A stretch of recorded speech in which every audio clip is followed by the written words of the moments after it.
Je suis ébloui.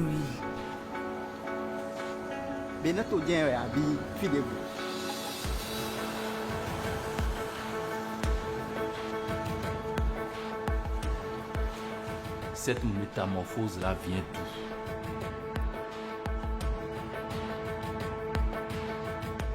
Franchement, ça fait fier pour le pays. C'est vidéo normal.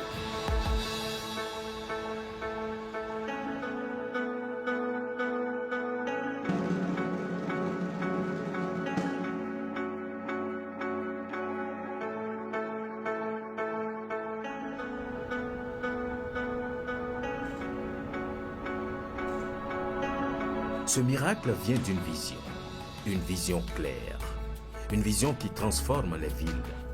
Le bitume fluidifie les déplacements, la lumière sécurise les rues, l'asphaltage construit un nouveau Bénin.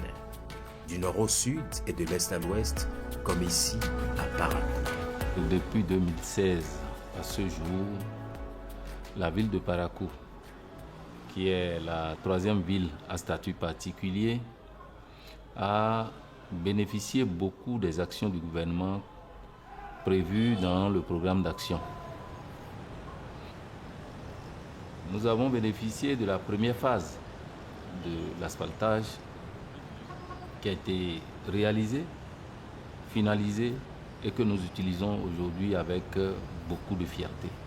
Et comme si cela ne suffisait, nous avons encore obtenu une deuxième phase qui a démarré et qui est actuellement en cours.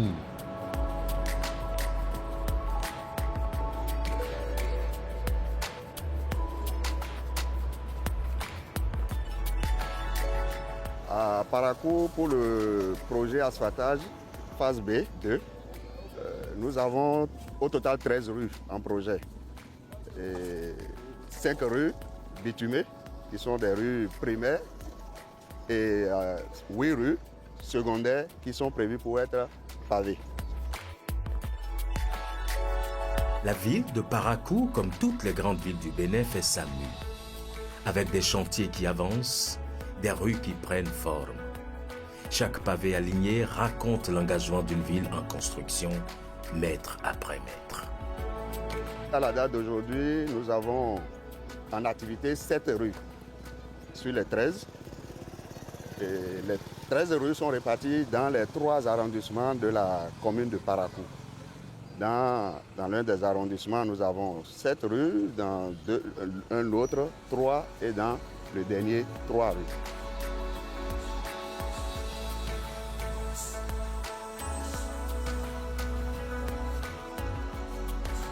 Ici, là où nous sommes, à Banikani, nous avons 6 rues secondaires et 1 rue primaire. Les travaux se déroulent actuellement dans cette zone sur 4 rues.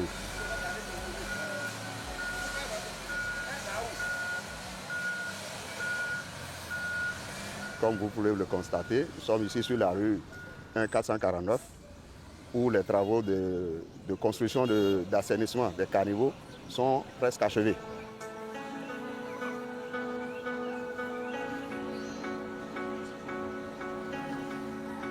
Nous avons la rue 1322, la rue la plus évoluée actuellement sur le chantier en général. C'est une rue secondaire pavée. Et là, les travaux de pavage sont en cours.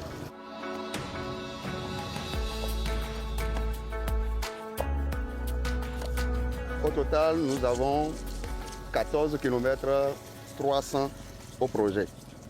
Bon, maintenant, avec les ajustements, les levées réelles sur le chantier, nous tendons vers 15 km.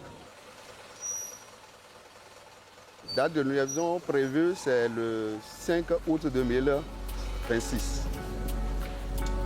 Asphaltage, c'est un projet d'aménagement urbain qui, dans son démarrage, a concerné 9 villes. La ville de Nati Tengou, de Parakou, nous avons Abomey, nous avons Boycon, nous avons Porto Novo, nous avons Semepodi, nous avons Abomey-Calavi et bien entendu, nous avons Cotonou et Lokossa. Asphaltage, c'est un programme, je dirais, ambitieux du gouvernement.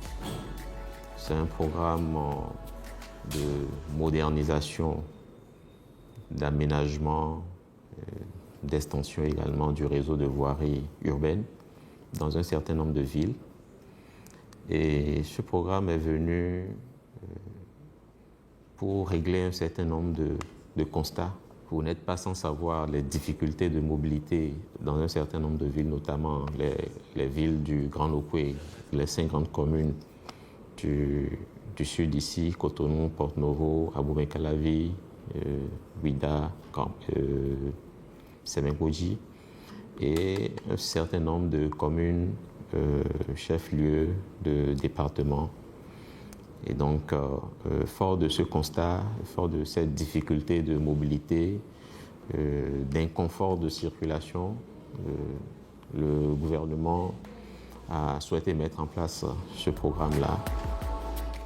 Derrière chaque chantier, il y a une méthode. Derrière chaque avancée, il y a une exigence. Le projet asphaltage ne laisse rien au hasard.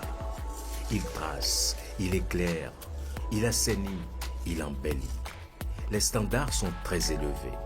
Le projet est monté avec une grande rigueur. Cette première phase a concerné 205 km. 400 km de caniveaux. Nous avons planté plus de 21 000 arbres le long de ces artères que nous avons aménagées. Nous avons implanté près de 14 000 points lumineux pour éclairer tous ces axes.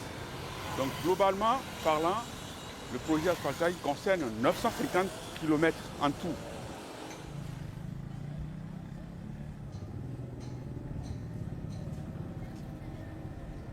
Aujourd'hui, les standards ont été relevés au niveau de la totalité des infrastructures que nous réalisons. Que ce soit dans la structure même, que ce soit dans l'esthétique même, tout a été relevé. En termes d'épaisseur des couches, en termes de la qualité des matériaux qui sont utilisés, tous ces standards sont revus à la hausse pour une durabilité de nos ouvrages.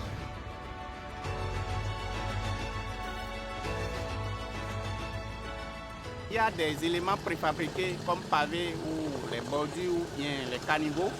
Et nous avons des éléments qui font la surveillance, donc ils font le suivi de l'épaisseur du ferraillage qui est mis en place conformément au plan qu'on a validé. Et maintenant sur le terrain, il y a des fouilles qui sont réalisées pour les ouvrages d'assainissement. Donc on s'assure que les profondeurs sont atteintes et que le béton de propreté est coulé selon l'épaisseur et selon la qualité requise au niveau du contrat. Pour le bitume, il y a un certain nombre d'essais qu'on fait. Donc il y a d'abord les essais sur les différents concassés qui vont servir à faire le bitume. Et sur le projet, on a 0,4, 0,6 et 6, 14. Et donc l'entreprise soumet ces agrégats-là à l'avis de la mission de contrôle. Donc nous, on fait des essais contradictoires avec l'entreprise pour s'assurer que les matériaux que l'entreprise a soumis à notre avis là sont conformes au contrat. Parce que c'est le contrat qui guide tout le monde ici. Donc après cette étape, l'entreprise maintenant soumet un laboratoire qui sera son partenaire pour la formulation du bitume. Et après cette étape, si la formulation est faite, il y a un rapport qui nous est transmis. Et nous vérifions que les caractéristiques de ce bitume-là sont conformes toujours au contrat, le contrat qui est le guide au niveau du chantier.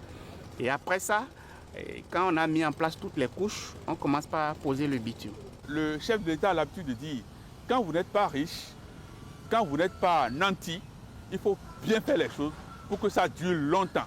Parce que si vous faites les choses avec des qualités médiocres, vous êtes obligé de revenir chaque fois pour le faire et ça coûte beaucoup plus cher. Et donc nous sommes dans cette dynamique de la qualité, de la durabilité.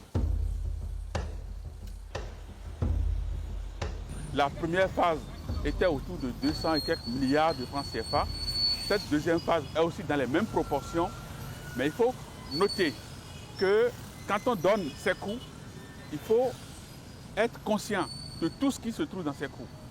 Ce n'est pas que du goudron, comme on vient de dire, c'est du goudron, c'est des caniveaux, c'est des arbres, c'est de l'éclairage, c'est des pavés sur les trottoirs, c'est beaucoup de choses à la fois, avec une qualité jamais réalisée au Bénin auparavant.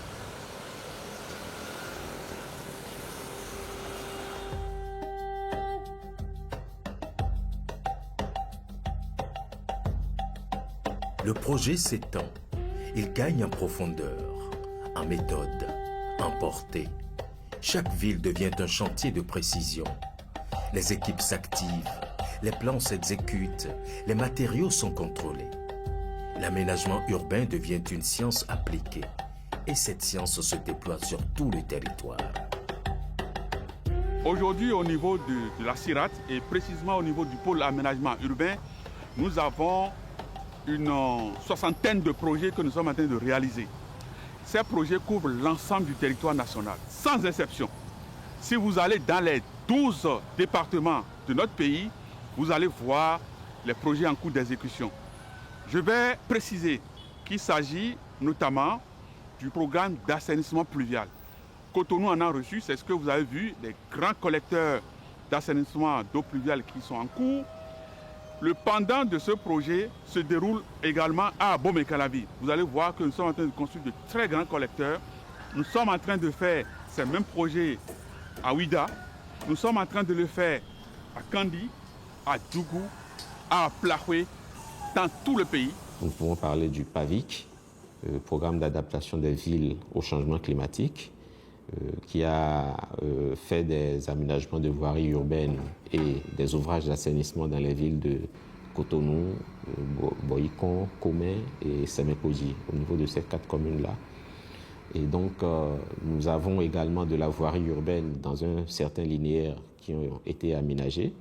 Nous avons le programme d'assainissement pluvial des villes secondaires, PAPVS, et nous attendons également un certain linéaire de voirie à l'échelle de ce programme-là.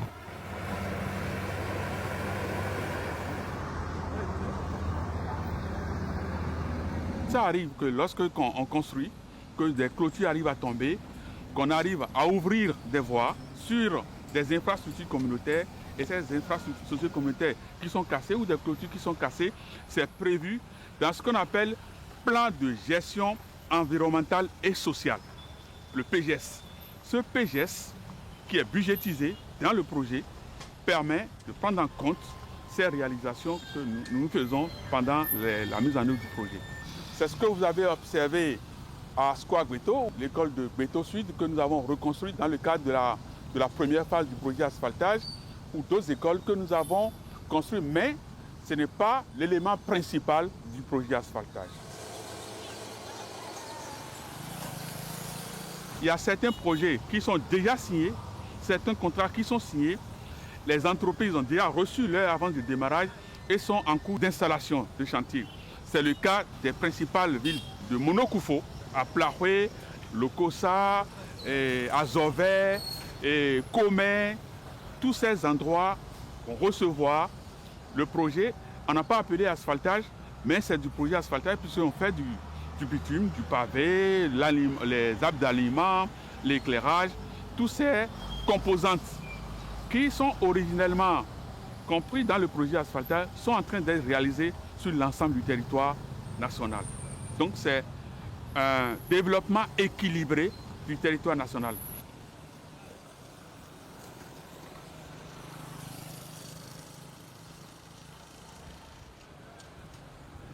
Le mouvement est lancé. Partout, le projet asphaltage est à pied d'œuvre. Les communes sont impactées, les quartiers se transforment, les infrastructures prennent forme. Le territoire se couvre de voiries, de caniveaux, de points lumineux, d'espaces verts. L'aménagement devient une réalité partagée. Et cette réalité change la vie. Les rues sont aménagées, les distances se réduisent, la mobilité s'améliore. Ce qui semblait lointain devient accessible. Ce qui paraissait impossible devient quotidien. Lorsque nous avons fait le diagnostic, depuis 1960 jusqu'à 2016, nous étions autour de 10% de voiries revêtues dans nos villes. Et aujourd'hui, nous sommes en train progressivement d'atteindre 30, 35, 40% dans certaines villes de rues revêtues. Et ce qui fait un bond spectaculaire. La vision à terme, c'est que toutes les communes soient impactées. Mais il faut prioriser. Ça a été, après analyse, plus utile d'établir la priorité sur un certain nombre de communes, comme les communes du Grand Okoué, un certain nombre de communes chefs-lieux de département, On a fait Abomey, Boycon, Lokossa, on a fait Parakou, Porto-Novo. Donc vous pouvez comprendre aisément que c'est plus important pour nous d'avoir établi la priorité sur ces grandes communes dont le besoin en termes de mobilité est plus important.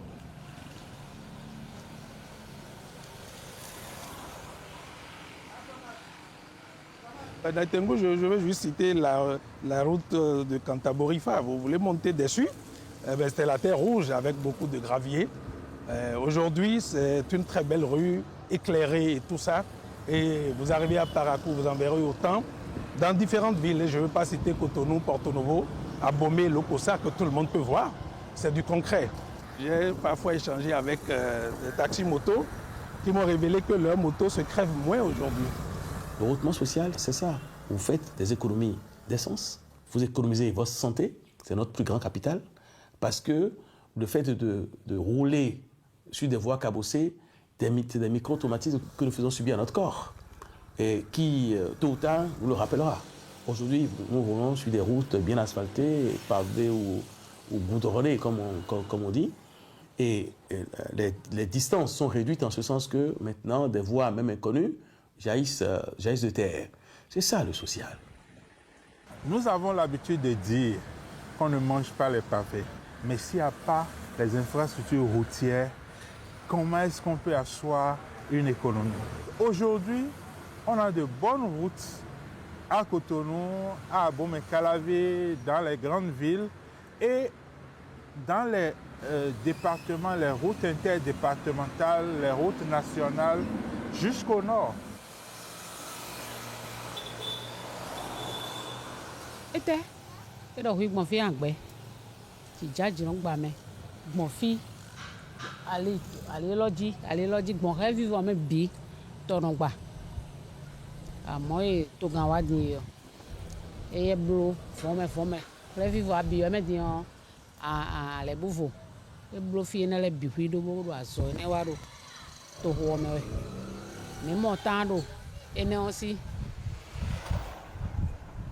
Kaje si vieux mi bon uno kaje mbosu wende ali lo e mamblo da yin a gba kere we me bi tu lo kaje won gba we me bi tu mo egbe diyan e mi a vo bo talon wa blo ali gbon fi bo fe lo awuzu parisien oni vi mi ta won lo kete you voulez o kege to lo kaje meta you voulez o kege to kaje mbo non, quand tu as tout ça là, par exemple, il y a une fille qui a un peu quelqu'un nous confie, moi, tu confie ça, ma tafa. La panne confie, bimo jomé. Mon nom bien. So bueno fo me fida ya. Fio do si fou quoi. Mais tu n'es pas no bon bloc ou ça va mieux. Et que na le no fin, on to mra distra me le. Ba yo de si no en sans so pe no do me doué. Kogudu ero te bo mi no gbon me ko si no gba bo mi no possible. Ti on de président wa e wa blotiti ni njoni to nu viso e wa blo ni be jacho. Si tu n'as pas un véhicule, les 4x4, c'est difficile pour toi d'accéder à ta maison. Mais aujourd'hui, nous avons vu que le projet asphaltage est venu chez nous. Et ce qui a justement encore fait plaisir, c'est que de notre rue Diaco jusqu'à la rue de l'église, je crois que tout est asphalté. Je viens de Lomé. On a choisi Cotonou pour venir en vacances, se reposer. On entend parler de la place de l'Amazone. Nous voyons ça dans les télés, sur les photos. Et comme nous sommes venus, on a dit on va passer là-bas pour voir ça de nos propres yeux. Cotonou a beaucoup changé. Ça a beaucoup changé, franchement. La ville est propre, très propre.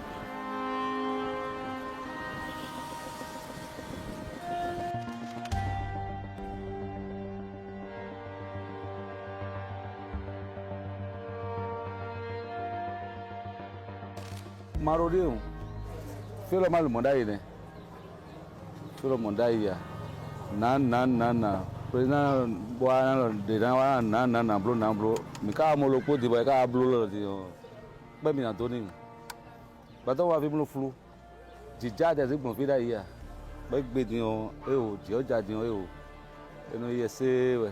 Et la place Maro, il y a tellement de changements. Il y a le pavé, il y a les panneaux solaires, il y a, même dans la nuit maintenant, il n'y a plus la nuit ici. Hein. Les bonnes dames viennent vendre à l'air libre. Vraiment, il y a des changements ici.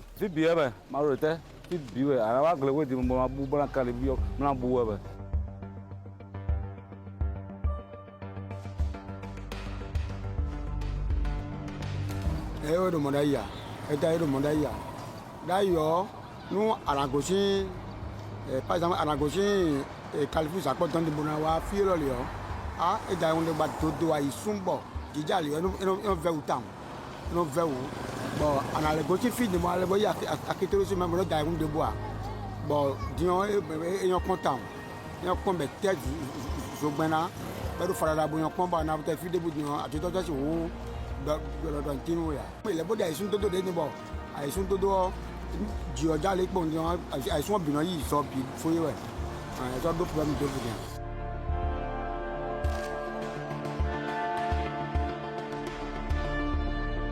Quand il y a ça, en termes de minutes d'aller, Nikitikano, mais soyez, il va vraiment pas y avoir ça.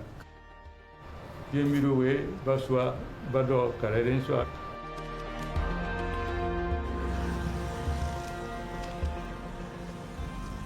Kandi, dans notre langue, ça veut dire Kandi, ce qui est doux. Et elle mérite ce grand ouvrage.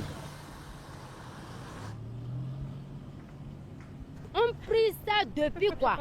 Et c'est maintenant que Dieu a accepté notre prière. Et on a trouvé un président qui nous a tout fait. Vraiment, on est très fiers de notre président. Des travaux qu'on aurait pu mettre 2-3 régimes, 20 ans à faire, on a pu le faire en 9 ans. Je pense qu'il faut saluer cela.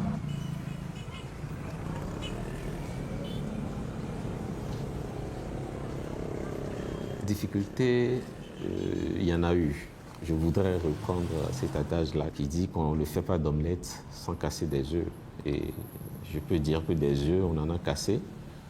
On a dû commencer par la libération des emprises publiques de voirie, parce que justement, nos rues étaient occupées de la mauvaise manière par toutes les formes d'occupation. Tantôt, c'est des étalages sur les trottoirs, tantôt, c'est des extensions illégales d'habitation qui se retrouvaient dans le domaine public.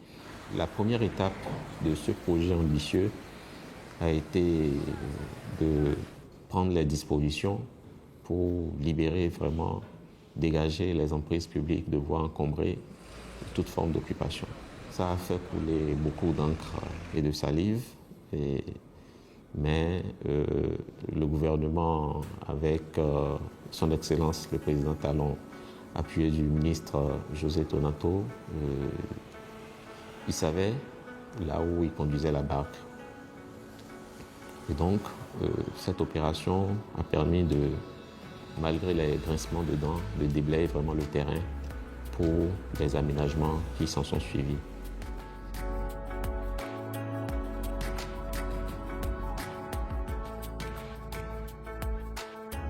Une chose est de faire tout ce que nous voyons aujourd'hui, mais une chose est d'entretenir les ouvrages.